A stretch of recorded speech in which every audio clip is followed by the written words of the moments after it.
एक नगर में एक ब्राह्मण दंपति रहते थे। वे दोनों प्रतिदिन 7 कोस दूर गंगा और यमुना नदी में स्नान करने जाते थे। इतनी दूर आने जाने से ब्राह्मण की पत्नी थक जाती थी। एक दिन उसने अपने पति से कहा कि हमारा एक पुत्र होता तो कितना अच्छा रहता। पुत्र के बहू आती तो हमें घर वापस जाने पर खाना बना हुआ मिलता और बहू घर का काम भी कर देती। अपनी पत्नी की बात सुनकर ब्राह्मण ने कहा कि तूने बात तो सही कही है, चल मैं तेरे लिए बहू ला ही देती हूँ। ब्राह्मण ने कहा कि एक पोटली में आटा डालकर कुछ मोहरे रख दे। ब्राह्मण के कहे अनुसार उसने पोटली बांध कर दे दी। पोटली लेकर ब्राह्मण चला गया। ब्राह्मण सफ़र के दौरान यमुना के किनारे बहुत ही सुंदर लड़कियां दिखाई दी। वे रेत में घर बनाकर खेल रही थीं। उनमें से एक लड़की ने कहा कि मैं अपना घर नहीं बिगाड़ूंगी, मुझे तो रहने के लिए एक घर चाहिए। लड़की की बात सुनकर ब्राह्मण मन ही मन सोचने लगा कि बहू बनाने के लिए यही लड़की उचित है। जब वह लड़की जाने लगी तो ब्राह्मण भी उसके पीछे पीछे उसके घर तक चला गया। वहां जाकर ब्राह्मण ने उस लड़की से कहा, बेटी, कार्तिक मास चल रहा है, इसलिए मैं किसी के घर खाना नहीं खाता। मैं अपने साथ आटा लेकर आया हूँ। तुम अपनी माता से पूछो कि क्या वह मेरे लिए आटा छान कर 4 रोटी बना देंगी। यदि वह मेरा आटा छान कर रोटी बनाएंगी तो ही मैं रोटी खा लूँगा। लड़की ने जाकर अपनी माँ को ये सारी बात बताई। माँ ने कहा, उचित है, जाकर ब्राह्मण देव से कह दो कि वह अपना आटा दे, मैं रोटी बना दूंगी। जब वह आटा छानने लगी तो आटे में से मोहरे निकली। वह सोचने लगी कि जिसके आटे में इतनी मोहरे हैं उसके घर में कितनी मोहरे होंगी। जब ब्राह्मण खाना खाने बैठा तो लड़की की माँ ने उस ब्राह्मण से पूछा, क्या आपका कोई लड़का है और क्या आप उस लड़के की सगाई करने जा रहे हो। यह सुनकर ब्राह्मण ने कहा कि मेरे लड़का तो काशी में पढ़ने गया हुआ है, लेकिन यदि तुम कहो तो खाड़ कटोरे से विवाह करके तेरी बेटी को अपने साथ ले जाऊं। लड़की की माँ ने कहा, ठीक है ब्राह्मण देव। इस पर लड़की की माँ ने लड़की की खाट कटोरे से शादी करके ब्राह्मण के साथ भेज दिया। ब्राह्मण ने घर आकर कहा, रामू की माँ, दरवाज़ा खोल कर देख, मैं तेरे लिए बहू लेकर आया हूँ। ब्राह्मण की पत्नी भीतर से ही बोली, हमारे तो कोई बेटा बेटी नहीं है, तो बहू कहाँ से आए। दुनिया ताने मारती थी, अब आप भी मारने लगे। ब्राह्मण ने कहा, तू दरवाज़ा खोल कर तो देख। जब ब्रह्मचारी ने दरवाज़ा खोला तो सामने बहू को खड़ी देखा। उसने बहू का स्वागत किया और आदर सत्कार से अंदर ले गई। अब जब ब्राह्मण अपनी पत्नी के साथ नदी स्नान करने जाता तो पीछे से बहू घर का सारा काम करके और खाना बना कर रखती थी। वह उनके कपड़े धोती और रात को हाथ पैर भी दबाती थी। इस तरह बहुत दिन बीत गए।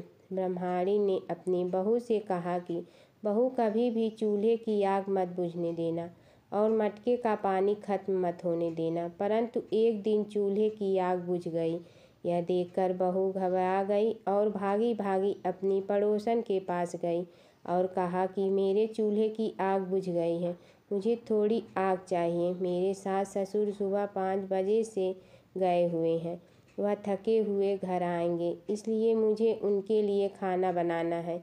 यह सुनकर पड़ोसन ने कहा कि तू तो बावली है, तुझे यह दोनों मिलकर पागल बना रहे हैं। इनके कोई पुत्र नहीं है, ये निसंतान है। बहू ने कहा, नहीं, ऐसा मत बोलो, इनका बेटा तो बनारस काशी में पढ़ने गया हुआ है। इस पर पड़ोसन ने कहा कि यह तुझे झूठ बोल कर लाए हैं, मेरी बात सच मान, इनके कोई बेटा नहीं है। अब बहू पड़ोसन की बातों में आ गई और कहने लगी कि अब आप ही बताओ मैं क्या करूं। पड़ोसन ने कहा कि क्या है, जब तुम्हारे सास ससुर आए तो जली हुई रोटियां बना कर देना और बिना नमक की दाल बना कर देना। खीर की करछी दाल में और दाल की करछी खीर में डाल देना। पड़ोसन ने उसे अच्छे से सिखा पढ़ा दिया। फिर जब उसने सास ससुर घर आए तो उसने न तो उनका आदर सत्कार किया, ना ही उनके कपड़े धोए। जब उसने सास ससुर को खाना दिया तो सास बोली, बहू आज यह रोटियां जली हुई क्यों हैं और दाल भी अलूनी है। तब बहू ने पलट कर कहा कि एक दिन ऐसा खाना खा लोगे तो कुछ बिगड़ नहीं जाएगा। तुम्हारा सास ससुर को खरी खोटी सुनाकर वह फिर से पड़ोसन के पास गई और बोला कि अब आगे क्या करना है। पड़ोसन ने कहा कि अब तुम सातों कोठों की चाबी मांग लेना।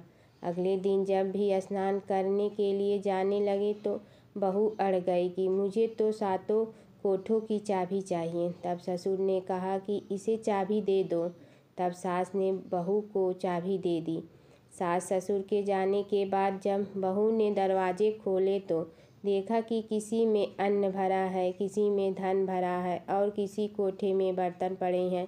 जब उसने सबसे ऊपर का 7वां कोठा खोला तो देखा कि शिव जी, पार्वती माता, लक्ष्मी, गणेश जी, पीपल पथवारी, कार्तिक के ठाकुर, राई, दामोदर, तुलसी जी का बिड़वा, गंगा, यमुना और 33 कोटि देवी देवता विराजमान है। वहीं पर एक लड़का चंदन की चौकी पर बैठा माला जप रहा है। यह सब देखकर उसने लड़के से पूछा कि तुम कौन हो। तब लड़का बोला कि मैं तेरा पति हूँ, अभी दरवाज़ा बंद कर दे, जब मेरे माता पिता आएंगे तब दरवाज़ा खोलना। यह सब देखकर बहू बहुत खुश हुई और 16 श्रृंगार कर सुंदर वस्त्र पहनकर अपने सास ससुर का इंतजार करने लगी। उसने अपने सास ससुर के लिए अच्छे अच्छे पकवान बनाए। जब उसके सास ससुर घर पर आए तो उसने उनका आदर सत्कार किया और प्रेम पूर्वक खाना खिलाया और हाथ पैर दबाने लगी। पैर दबाते दबाते बहू ने कहा कि माँ, आप इतनी दूर गंगा यमुना स्नान करने के लिए जाती हो तो आप थक जाती हो, इसलिए आप घर पर ही स्नान क्यों नहीं कर लेती। यह सुनकर सास कहने लगी कि बेटी, गंगा यमुना घर पर तो नहीं बहती हैं। तब उसने कहा, हाँ माँ जी, बहती हैं, चलो मैं आपको दिखाती हूँ। जब बहू ने 7वां कोठा खोल कर दिखाया तो उसमें शिव जी, पार्वती जी, गणेश जी, लक्ष्मी जी, पीपल पथवारी, कार्तिक के ठाकुर, राई, दामोदर, तुलसी जी का बिड़वा, गंगा यमुना बह रही थी और 33 कोटि देवी देवता विराजमान हैं। वही चौकी पर बैठा एक लड़का माला जप रहा है। माँ ने उसे देखकर कहा कि बेटा, तुम कौन हो। लड़का बोला, माँ मैं तेरा बेटा हूँ। तब ब्रह्माणी ने पूछा कि तू कहाँ से आया है। लड़के ने जवाब दिया कि मुझे कार्तिक ने भेजा है। माँ ने कहा, बेटा यह संसार कैसे मानेगा कि तू मेरा बेटा है। माँ ने कुछ विद्वान पंडितों से मन्नत मांगी। पंडितों ने कहा, इस पार बहू बेटा खड़े हो जाए और उस पार माँ खड़ी हो जाए। माँ ने चमड़े की अंगिया पहनी हो और छाती में से दूध की धार निकलकर बेटे की दाढ़ी मूछ भिगे और पवन पानी से गठजोड़ा बंधे, तब मानेंगे कि यह इस माँ का बेटा है। उसने ऐसा ही किया। चमड़े की अंगिया फट गई और छाती में से दूध की धार निकलकर बेटे की दाढ़ी मूछ भीग गई। पवन पानी से बहू बेटे का गठजोड़ा बंध गया। यह सब देखकर ब्राह्मण और उसकी पत्नी की खुशी का ठिकाना न रहा। तो यह थी कार्तिक मास की कथा। हे कार्तिक के ठाकुर, जैसे ब्राह्मण और ब्राह्मणी को बहू बेटे दिया वैसे सबको देना। कार्तिक मास की कथा कहने, सुनने और भरने वाले सब पर कृपा करना।